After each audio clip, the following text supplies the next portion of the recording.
गो अस फिक्र तरन यु जन कदर कर कुरान हकीमस कोशिश कर कदर करन हेचन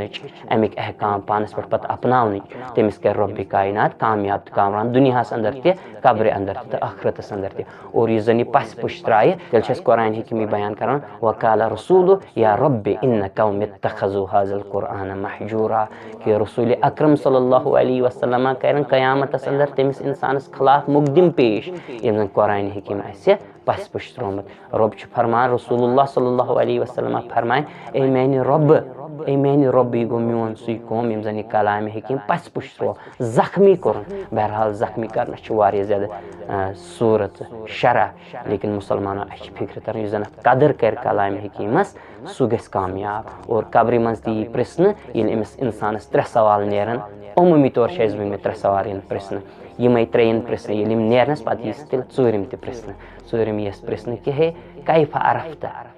ऐ कत पे यह पता यह क्या दप यह दप करातु किताब अल्लाह फआमन्तु वसद्दक्तु यह दप मे किताब अल्लाह पढ़मस अल्लाह ताला सुन कलाम पढ़म मे तथ पे